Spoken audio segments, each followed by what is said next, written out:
火候刚刚好。这烤肉啊，就得外焦里嫩，多烤1秒肉质就散了。粗鄙，简直有辱斯文！你一个被沈家扫地出门的弃子，不在街头要饭，居然还有闲情来化烟阁吃烤肉？怎么，小爷我新发明的香皂卖得太好，把你叔父严大人名下那些劣质胭脂铺子挤兑的快关门了？这奸商少得意！你不是懂些奇技淫巧吗？你若能把这12根铁钉全部悬空挂在这1根钉子的钉帽表面，这1000两归你，是吗？若做不到，你就把香皂的绝密提纯配方双手奉上，你敢不敢接？1根钉帽怎么可能挂住12根铁钉？这摆明了是使局啊！1000两买我日进斗金的配方，严大少，你跟你叔父一样，不仅贪，而且抠。不过既然有冤大头送钱，老子就免费给你这个封建白盲上一堂初中物理课。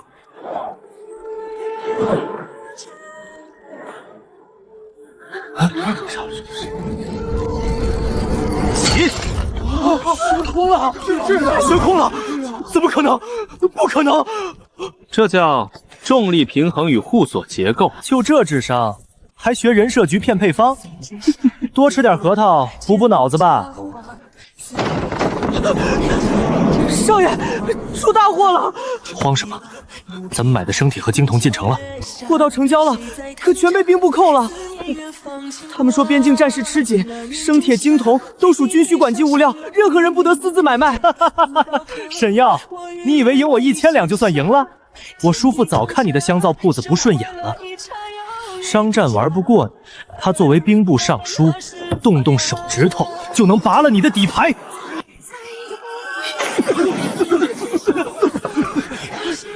你刚才说，你叔父用军需管控的名义，强扣了老子合法买来的物资，是又怎样？我叔父是朝廷命官，你敢闹事就是造反。老子辛辛苦苦搞生产，他不按市场规律玩，跟老子玩公权力拔网线是吧？想吃老子的绝户？小满，跟我走。少爷，咱们去哪儿啊？那可是兵部尚书啊！去兵部大堂。严无九，你个老不要脸的，敢断我的供应链！老子买的生铁和精铜被你扣在城外，你想吃绝户啊？少爷，少爷您小点声，这可是兵部尚书，辱骂朝廷命官是要杀头的。沈公子好大的火气！本官按律行事。如今北方战事吃紧，凡生铁、精铜皆属军需管束物料。怎么，你一个被扫地出门的弃子，私购大量铁铜，想造反不成？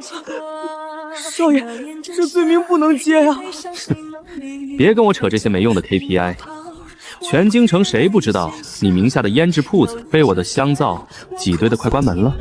说白了，你不就是眼红老子的提纯配方吗？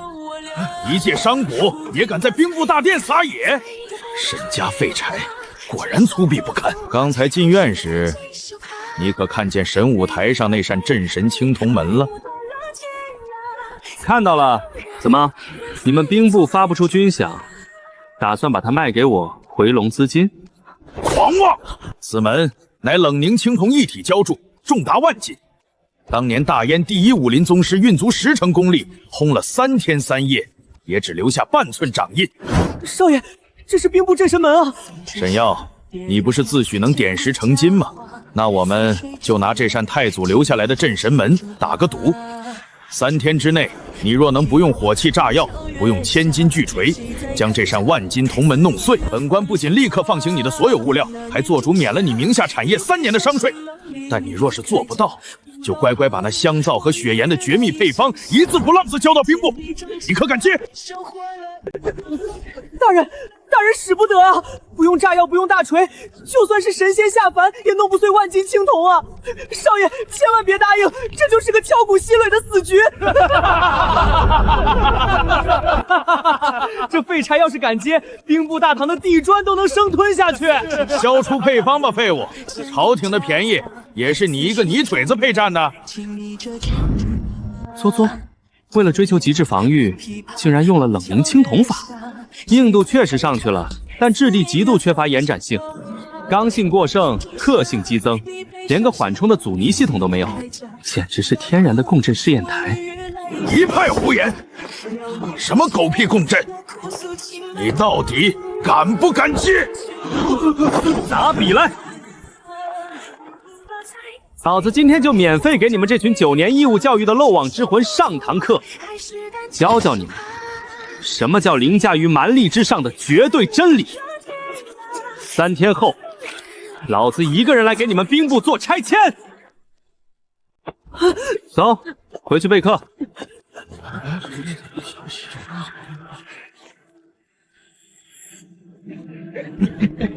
给我押兵部尚书营！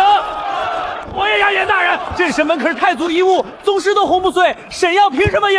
买定离手，这可是稳赚赔的买卖，朝廷做担保，严大人稳操胜券呐！给老子押500两，兵部尚书营。那沈瑶要是能弄碎镇神门，老子当场把这赌桌吃了，1赔100啊！这沈瑶是真疯了。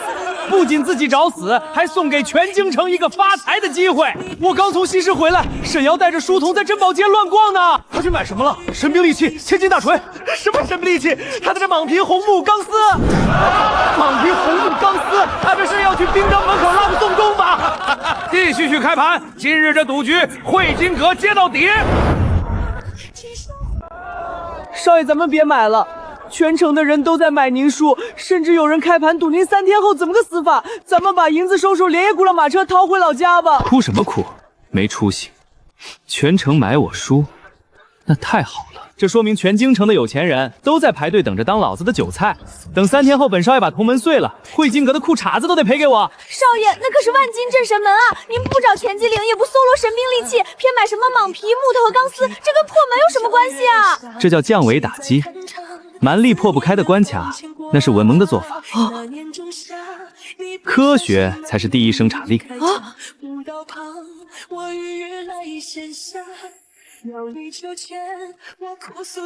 哟，这不是要跟兵部拆迁的沈公子吗？不知沈公子临终临京赌约，光临小店有何贵干？少废话。我要一条800年以上的蟒蛇皮，100年沉香红木板，再给我找一捆百炼金刚拉出来的极细钢丝。蟒皮、红木、金刚丝，沈公子，您这哪是破门，分明是临死前给自己做一把胡琴拉曲儿听吧？靠一把胡琴去拉碎镇神门？你们笑，是因为你们只懂以力破力。在本少爷眼里，一切皆有规律可循，知识才是这世上唯一的绝对真理。死到临头还嘴硬，这些东西一共1000两白银，少1分都不卖。小满，点银子给他。齿轮、轴承，沈公子，您做胡琴要铁打的齿轮做甚？因为本老爷的这把胡琴是要用工业革命的马力来驱动的。别废话，包好。记住你今天说的话，3天后来兵部前院，本少爷亲自给你拉一曲。什么叫真正的肝肠寸断？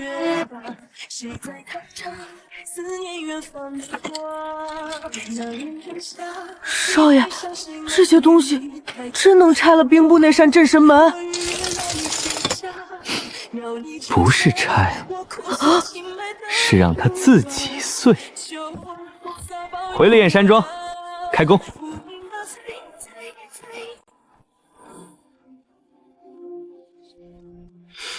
好。沈老弟，你这是作甚？莫非是因为白日在兵部受了刺激，一时间得了失心疯？呸！老萧，你才得了失心疯呢！本少爷清醒得很，正忙着做伟大的物理实验，别打岔。沈老弟，你在兵部和严无纠签下生死状的事已经传遍京城了，汇金阁盘口都开到1赔100了，你糊涂啊！那镇神青铜门乃太祖遗物，万金冷凝青铜，岂是人力可摧？听老哥一句劝，趁现在天黑，赶紧带着家财逃吧。逃？我为什么要逃？严无咎仗着自己是兵部尚书，名下产业竞争不过，就动用公权力卡我的生撇和金铜，还想强行吞我的肥皂配方。我今天要是逃了，就等于告诉全天下的权贵，只要手握权势，就能肆无忌惮地抢别人的东西。今天他抢我的铁，明天就能抢全城人的饭碗。我要留下来，不仅要碎了那扇门，还要彻底震碎炎无绝那帮人的特权美梦。行了，逃命的话少说。老萧，别眨眼，本少爷今晚就给你看看什么叫凡人不可直视的神迹。老萧，别眨眼，本少爷今晚就给你展示一下什么凡人不可直视的神迹。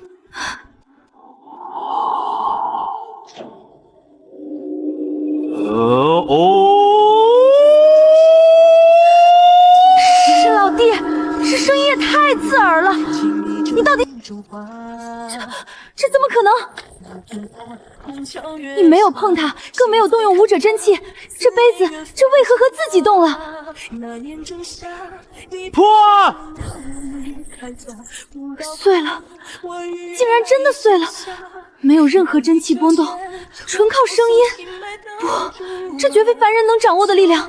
老萧，瞧你那没见过世面的样子，这在我的家乡叫共振原理。天底下万事万物，哪怕是一座山、一扇门，都有它固定的固有频率。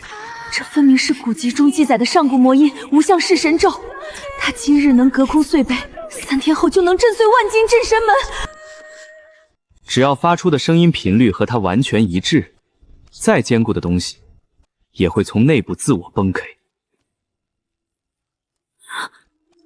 不过，人的嗓子功率太低，最多碎个杯子，要震碎万斤青铜，就必须借助纯粹的机械暴击。他不仅会无相魔音，还要用这堆钢铁把魔音放大100倍、1000倍。蟒尘香火木被大魔衣打磨成诡异一清土。严无绝以为那扇门无懈可击，3天后，本少爷就用这堆材料出来的12当手摇机械共振仪，当着全京城百姓的面，把你们大燕朝所谓的防御神话震成一地废铜烂铁。沈老弟，真乃神仙手段也！老萧，我今晚真是大开眼界啊！行了，神迹也看完了，别杵这儿挡光，我要赶工，3天时间紧得很。疯了！此人若不能为朝廷所用，一旦起兵挠反，大燕江山危也。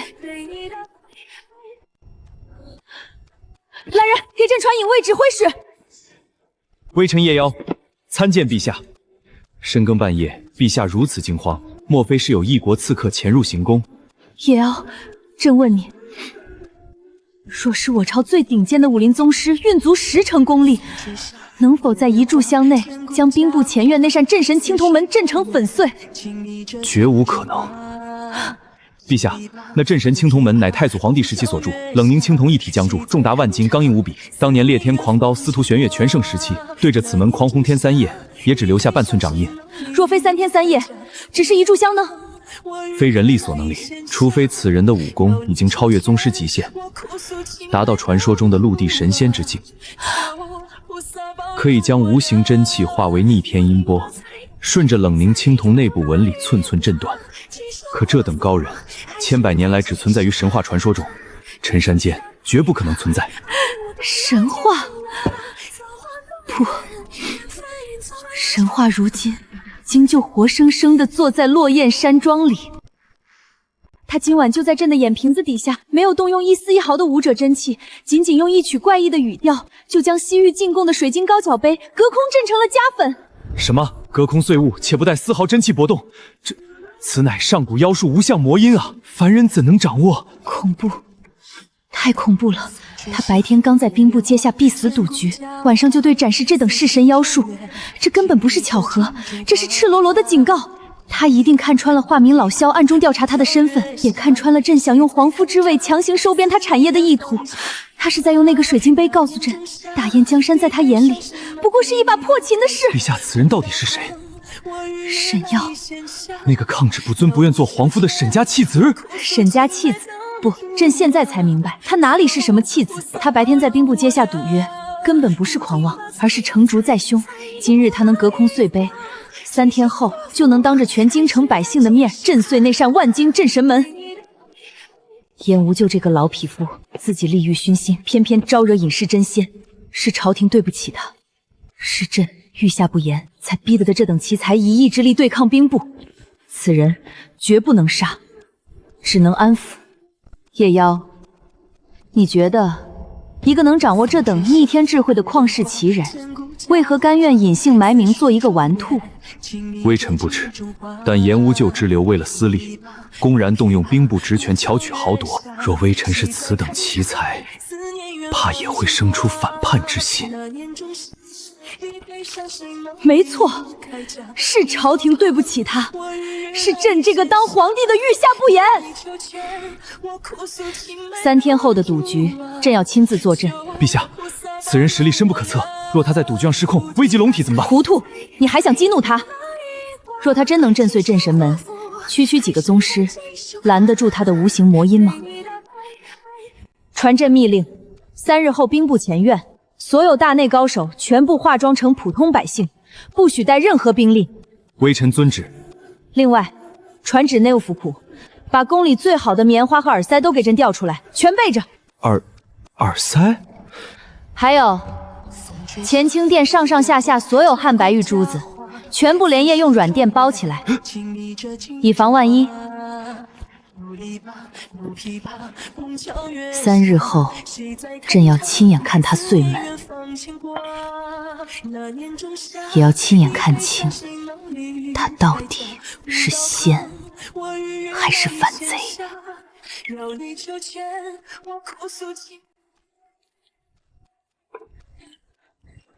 我不行了，连轴转了2天2夜，这到底是个什么怪物啊？您不是说要打造一把胡琴去兵部前院拉曲儿吗？这玩意儿看都像一门准备攻城的红衣大炮啊！胡琴，小满，你的想象力太匮乏了。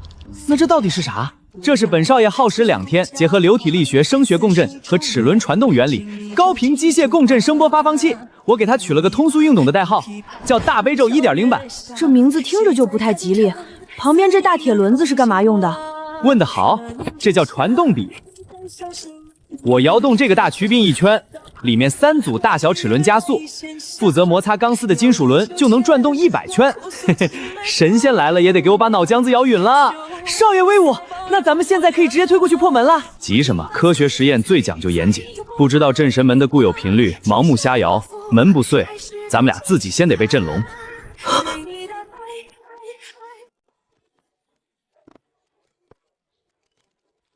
走，带上家伙事儿。今夜去探探兵部镇神门的底。少爷，咱们半夜来兵部干嘛？要是被巡逻禁军抓到，会被当成刺客乱箭射死的。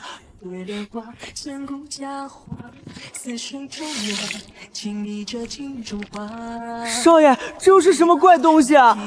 闭嘴，这叫听诊器。我拿小锤锤敲门。小满，你帮我计时。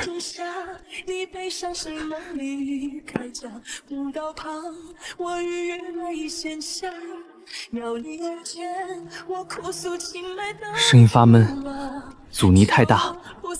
不对，敲击点不对，这里应该是实心锚点。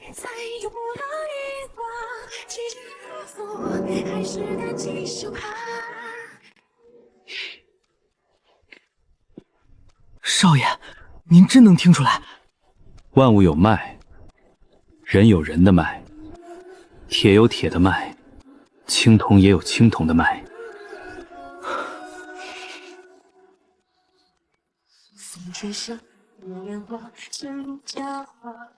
少爷，有人来了！什么人在兵部种地鬼鬼祟祟？君爷饶命！我家少爷只是来看看，绝无恶意。哟，这不是非要跟镇神门过不去的沈公子吗？大半夜拿个破铜漏斗贴在门上干什么？知道自己3天后必死无疑，跑来给镇神门号脉看病了。沈公子，这门可是死物，难道还能有喜脉不成？你们笑我给死物号脉？错，这世间万物，一草一木，一金一石，只要存在于天地之间，就都有属于它自己的脉搏。你们日夜守这扇门，把它奉为不可摧毁的神明，盲目崇拜它，敬畏它，但你们从没想过它为何坚硬，又该如何破碎。回去告诉严无咎，我沈耀今夜来，不是来求饶的，而是来下最后通牒的。明日辰时，我要当着全城百姓、满朝文武的面，亲手打破你们这群文王对权力的迷信。你这个狂徒，明日若破不了门，老子亲自砍了你的脑袋！那年仲夏，你背上行囊离开家，不到旁我与你写下，田里庄稼收获了一茬又一。包场锁定，频率220赫兹。小满男，走，回家睡觉。明天一早，咱们来兵部前院开演唱会。对你的爱造化弄人，缘分也早要长。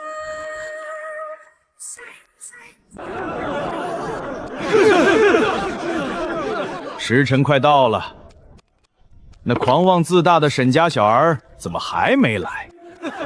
莫不是昨日给镇神门号完脉，发现自己无应为力，昨夜连夜卷铺盖翻墙跑了吧？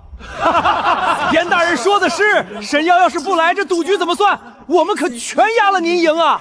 若是不来，便算他畏罪潜逃，按我大燕律法，充公其所有家产、香皂和血盐配方，自然收归兵部。严大人英明，沈耀不来就抄家，抄家！沈耀啊沈耀，你来是输，你不来也吃输。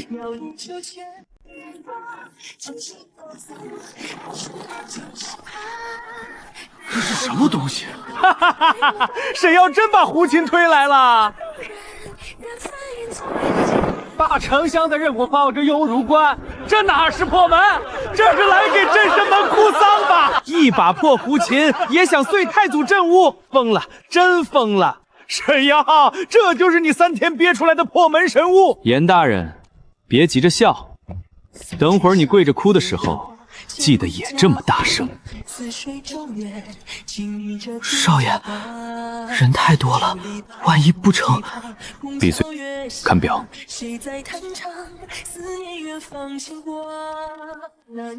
沈耀，现在后悔还来得及，乖乖交出香皂和血盐配方，本官可以留你一条命。燕无咎，你到现在还不明白，神话是可以被凡人踩在脚底下的。好在这里妖言惑众，本官倒要看看你这堆破烂怎么碎我兵部镇神门。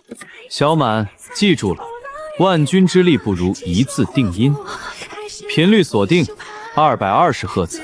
严大人，既然你这么急着投胎，那本少爷的大悲交响乐现在开机。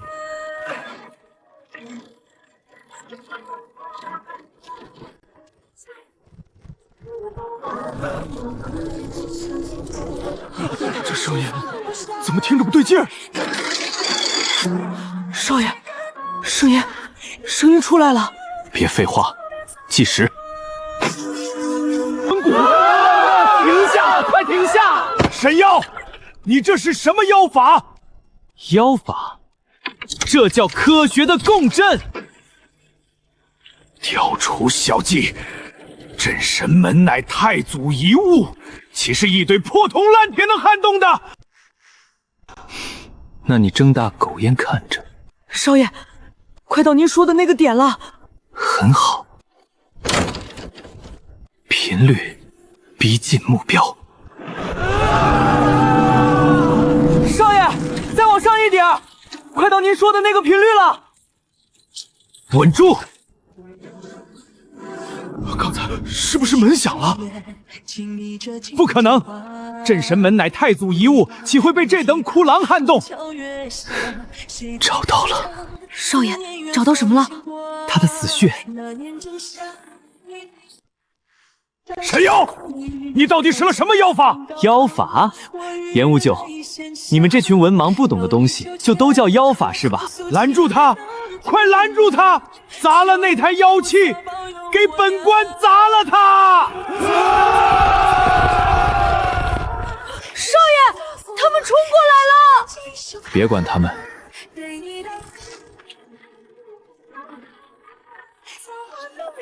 少爷，裂了！严大人，你家的祖宗牌位好像撑不住了。不可能，不可能！镇神门乃太祖遗物，怎么可能会裂？少爷，真裂了！砸了那台妖器，快给本官砸了它！小曼，计时哦，是到点没有？到了，少爷就是现在。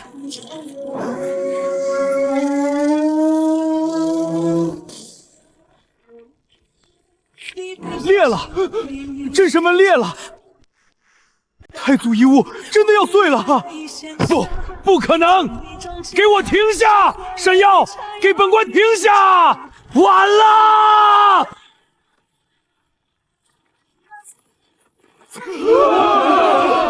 看清楚了吗？你们跪了100年的神，在真理面前，也不过是一地废铜烂铁。少爷，您真的把神门碎了？万金冷凝青铜，就这么碎了。神迹，这是神仙下凡啊！什么仙法？沈公子说了，这叫科学，叫共振。原来这是真的能破万金重铁。少爷，真的把镇神门碎了？早说了，不是拆，是让他自己碎。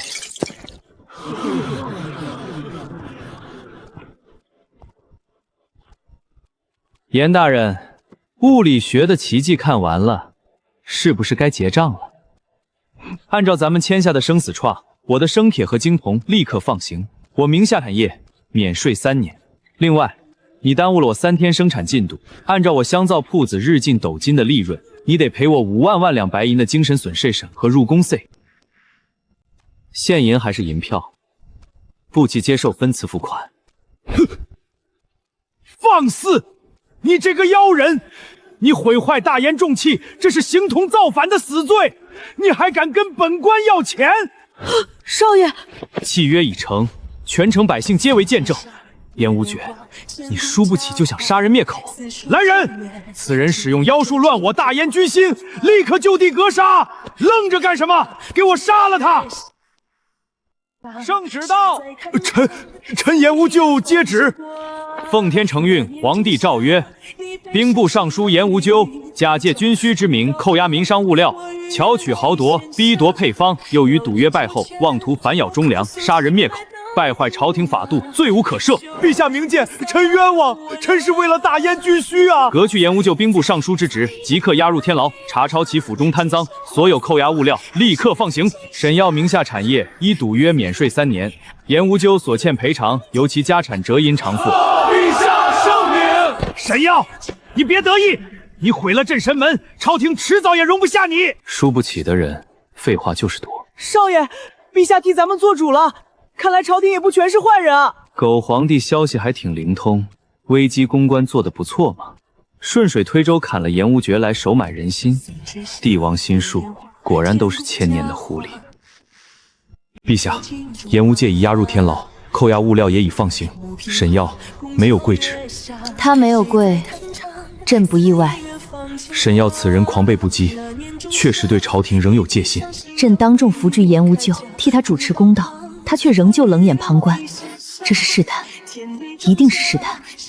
他要看的不只是朕会不会杀严无咎，而是大燕朝廷到底有没有容纳真理和奇才的心胸。呀，你说，若一个人被朝廷逼到险些家破人亡，又亲手碎了兵部神话，他会倾向相权吗？不会。所以光杀一个严无惧不够，朕要让沈耀知道，朝廷不是只会夺他的东西，远比严无戒想抢的更多。陛下的意思是？传旨内务府备厚礼，金银绸缎、绸器、田器、铺面，凡能表诚意者，全部列入礼单。是。还有，拟赐婚圣旨。赐婚？沈耀抗拒皇夫之位，是因为他误以朕贪图他的产业，误以为皇权只会巧取豪夺。那朕就用最大的诚意告诉他，朕不是严无惧，朝廷也不是他的敌人。陛下，此人性情刚戾，赐婚之事，若他再次误会，不会。朕已当众替他讨回公道，又送厚礼安抚，他自然能明白朕的真心。这样的旷世奇才，朕不能让他站到大雁的对面。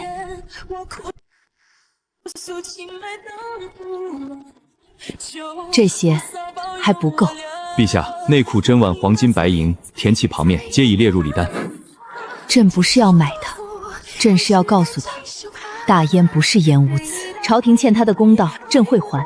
去，立刻传旨，无论如何，朕要稳住他，绝不能让他被镇北王或其他势力拉拢。奴才遵旨。记住，礼数要足，言辞要敬。沈瑶性情刚烈，不可用官意压他。告诉他，朕赐婚是惜才，是诚意，不是夺他的产业。陛下，若底下人会错意，那就让他们把话听清楚。谁敢借朕的旨意乱伸手，颜无咎就是前车之鉴。奴才明白，奴才绝不敢误事。沈耀，朕已经拿出诚意，这一次你该明白朕的真心了。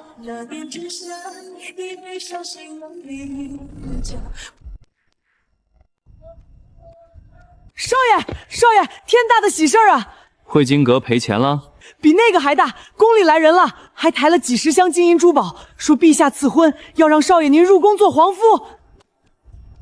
少爷，这可是满朝文武求都求不来的天大恩典啊！您这是要飞黄腾达了！飞黄腾达个屁！完了，全部完了！少爷，您是不是高兴糊涂了？陛下赐婚啊，那是让您进宫当主子啊！你懂个屁！你用你那核桃大的脑壳好好想想，古古万金来，哪个手握至高，把天下和权力分享给一个毫无背景的平民？可陛下昨天还帮咱们砍了颜无绝啊！那叫帝王心术。先砍一个颜无坠，收买人心，再用赐婚把我绑进皇宫。等我进了宫，工坊、配方、机器、银子，全都是他的。少爷，您的意思是，这不是恩典，这是软饭硬吃，是披着龙袍的抄家。少爷，宫里的车队好像快到山门了。传令下去，关山门。从现在起，落雁山庄进入最高戒备。不够。少爷，什么不够？产能不够。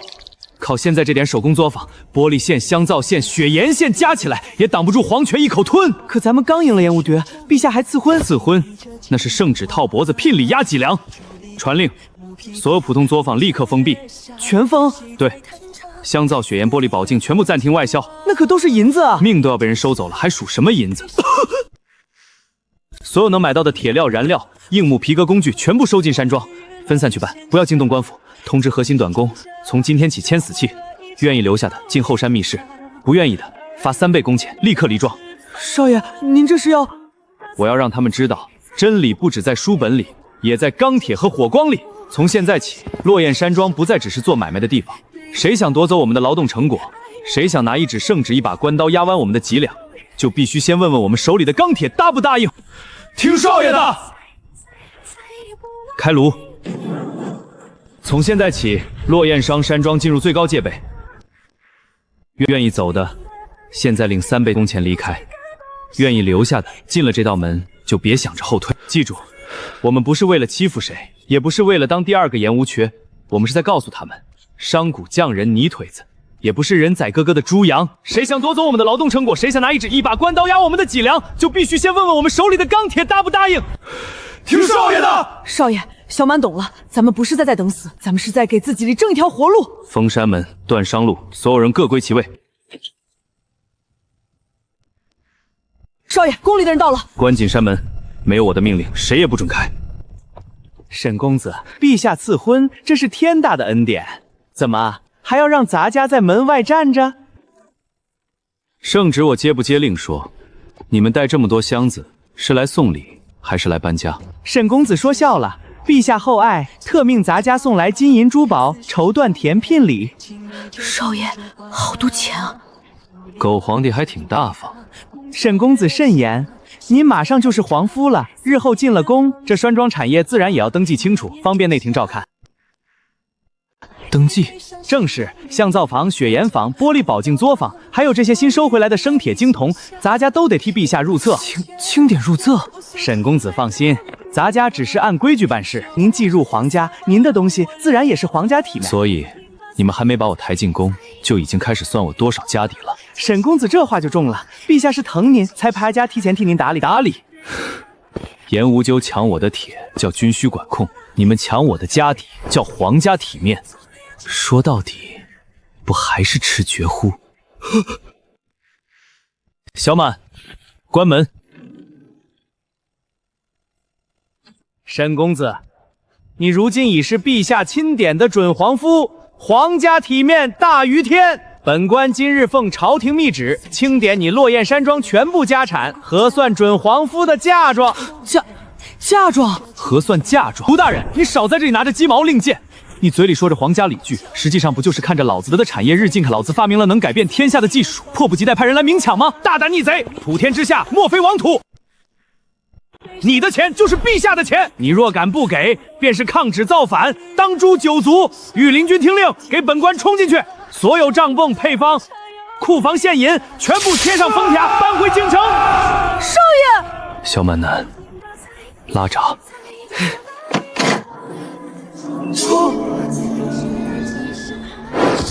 妖法！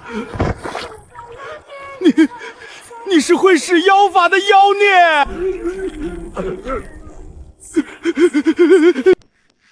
连最基础的物理常识都没有，凭着几把破烂刀剑，摇着几杆黄泉破旗，也敢跑来抄老子的家？回去告诉龙椅上那个贪得无厌、只知道吸食民脂民膏的狗皇帝，想要我沈耀的家产和技术，让他亲自来拿。至于当朝皇夫的位子，老子不稀罕。反了，彻底的反了！洛山庄沈耀造反了！快去陛下，大军压境，诛他九族啊！少爷，这下真把皇帝骂狠了。他要是敢来抢，老子就让他知道什么叫工业时代。快回宫！沈孝反了，他真的反了！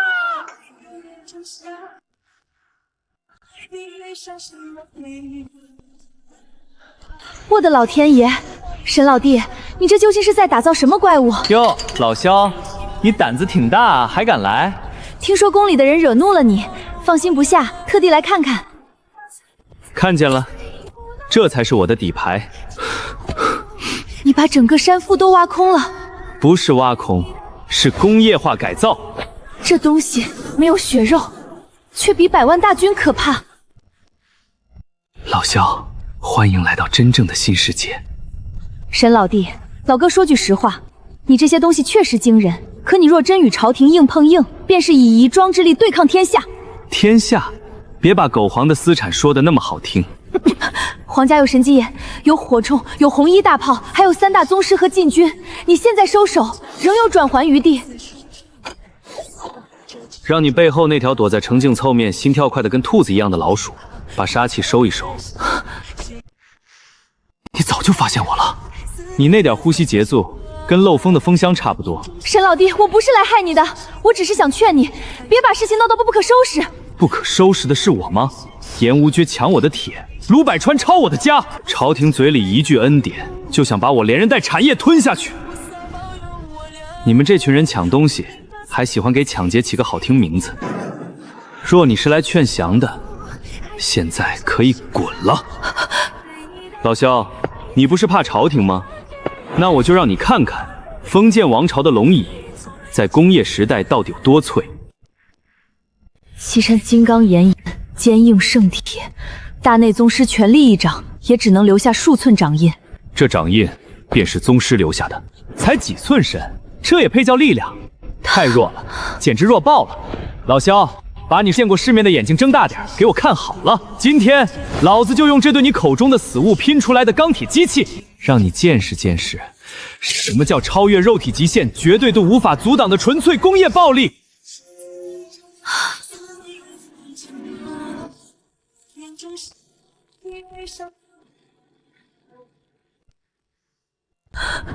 宗师一掌只能留坑，工业一击直接粉身碎骨。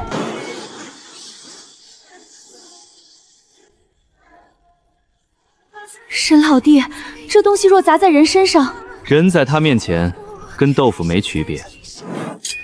小心！沈耀，谁让你们乱闯我宫房的？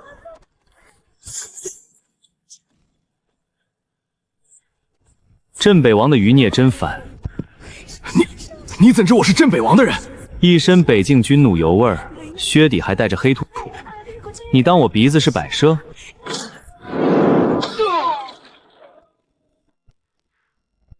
在我这高科技防盗系统面前，武林高手就是个人形靶子。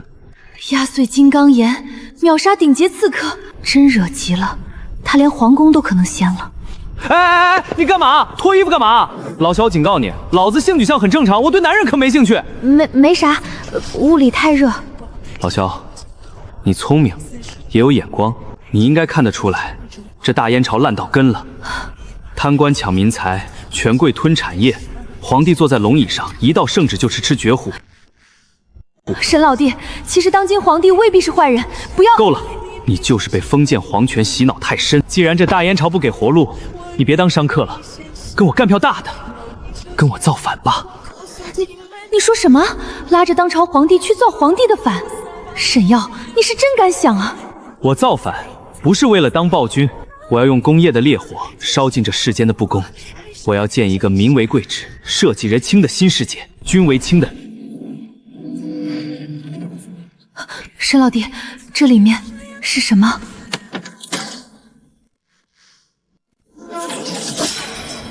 这是什么军械？你刚才不是拿朝廷神机营来比较吗？神机营那些粗糙笨重、雨天就趴窝的装备，差距确实不小。这才是真正能震慑外敌的力量。这些东西若被心怀不轨之人利用，后果不堪设想。如果朝中还有像盐务界镇北王那样的人，试图用强权欺压百姓、掠夺民财，那我手中的力量就会用来阻止他们，护住该护的人，守住该守的底线。沈老弟，你这些东西若对准京城，会死很多人。那就要看龙椅上的狗皇帝识不识相了。怎么，怕了？老萧，你别告诉我你还对那个狗皇帝抱有幻想。拿着，等那狗皇帝真派大军来抢我的东西，你就站在我旁边，我带你一起去皇城门口开炮轰了那个狗皇帝。你敢轰朕？轰谁？我是说，你敢轰真龙天子啊？真龙天子不过是坐在龙椅上封谢奉剑，圣旨、官刀、宗师、大军，在工业时代面前，统统都是纸糊的。疯了，他真的要带朕去轰朕自己？陛下，沈耀已经不是普通奇才了，他私造军械，囤积钢铁，言语中更有反意。若再放任下去，大燕江山危矣。朕知道，请陛下即刻调兵，封锁落雁山庄，趁他军功未成，先下手为强。你觉得兵马围得住他？朕神门碎了，宗师神话也碎了，你还要朕拿血肉之躯去试他的钢体汇流？沈耀不是天生反贼，他是被严无界逼的，被卢百川逼的，也是被朕逼的。他以为赐婚是收编，以为厚礼是抄家，以为朕和严无界一样，都是要吞他血肉的强权。这误会若不解开，调多少兵都没用。陛下难道要亲自坦白身份？还不到时候。今夜刺客来自北境，绝非巧合。有人想让沈耀和朝廷彻底撕破脸。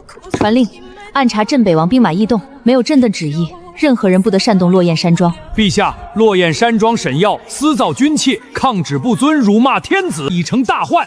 此子今日敢碎兵部镇神门，明日就敢炮轰皇城，若不即刻发兵剿灭，国法何在？皇威何在？请陛下诛杀沈耀。严无咎巧取豪夺在先，卢百叉擅自清点山庄在后，沈耀为何反抗？诸位心里当真不清楚。陛下仁慈，可乱臣贼子不会感念天恩。沈耀之才越高，祸患越深。臣请调神机营禁军与3大宗师，即刻围剿落雁山庄。没有朕的旨意，谁敢动落雁山庄？陛下，北境急报，镇北王麾下铁骑已越过黑风关，打着清军侧诛妖人旗号直逼京城。镇北王徐文称，沈耀妖术乱国，陛下受妖人蛊惑，朝纲已乱，他要入京清君侧，替大燕除妖。好一个清君侧！陛下，镇北王已起兵，沈耀又在山庄屯械，内忧外患皆因沈耀而起，请陛下诛沈耀，安天下。沈耀，这一次，朕必须赌你还认老萧这个朋友。少爷，有人把这支信钉在山门上，说萧送来的。镇北王兵临京城，朝堂逼宫。若你还认我这朋友，请轻一次，请救京城一次。少爷，老萧不会出事了吧？沈公子，镇北王打着诛杀你名号起兵，如今大军已逼近京城，若京城破，老萧也活不了。你们朝廷的人现在知道找我了，前脚派人抄我家，后脚让我去救命。哼，你们这算盘打得比我齿轮香还响。少爷，可老萧对咱们一直不错。知道狗皇帝的江山，老子没兴趣救，但老萧这个朋友，我不管。打开1号、2号、3号主闸门，蒸汽池引池装载火器，钢炮上车，弹药封箱。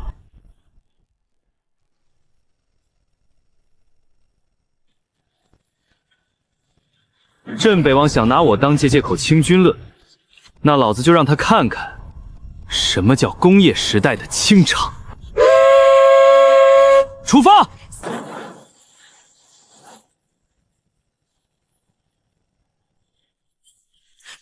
大燕女帝不过一介女流，竟被妖人蛊惑死，今日踏破京城，本王清君侧诛妖人，重整大燕山河。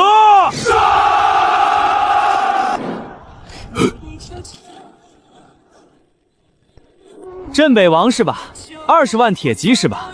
少爷，我正愁这批新桑宝贝没地方做实战测试，你们倒是送上门来当靶子了。少爷，炮组准备好了。全体工兵护院科技军听令，今天本少爷就给这个冷兵器时代的古代土鳖们上演一场真正的现代化降维打击。装神弄鬼，给本王重卡他们！全炮组齐射！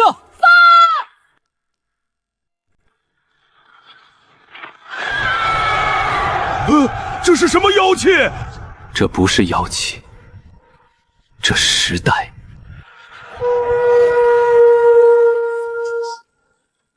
狗皇帝呢？出来！镇北王我替你打退了，京城我也替你保住了，现在该算算你派人抄我家的账了。少爷，这里是金銮殿，您小点声。怕什么？老子今天就是来找那个贪得无厌、天天想着吃绝喝的狗皇帝算账的。沈老弟，这一路上朕听你在外面喊挺大声的。老萧，你不是嚷嚷着要拉着朕用大炮把朕这个贪得无厌、坐享其成的狗皇帝一票轰成碎渣吗？现在朕就在这里，你手里那杆枪怎么不举起来啊？我的合伙人，我的好大哥，那个昨晚还被我拉着一起造反的老萧，竟然就是当今大燕女帝。少爷，咱们刚才是不是救驾救到正主家里了？你闭嘴！沈老弟，方才不是还要把朕轰成碎渣吗？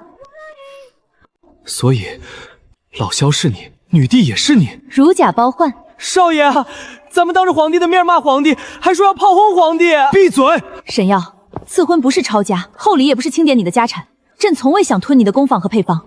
那卢百川带着御林军上门清点我的产业，是他自己脑子进水。卢百假传朕意已经下狱，严无杰也伏敌，朕承认是朕御下不严，才让你误会至此。误会？严无就抢我的帖，卢百川抄我的家，朝臣逼你杀我，镇北王打着我的名号清君侧，你们这皇权的烂账，凭什么让我？所以朕不求你立刻信皇权，朕只求你信老萧一次。大燕需要你，百姓也需要你。陛下，东海800里加急！东海钢铁舰队？你说什么？少爷，这也是妖法吗？蒸汽舰，还是钢铁战舰？你知道这是什么？这不是大燕这个时代该有的东西。这个世界，难道不止我一个穿越者？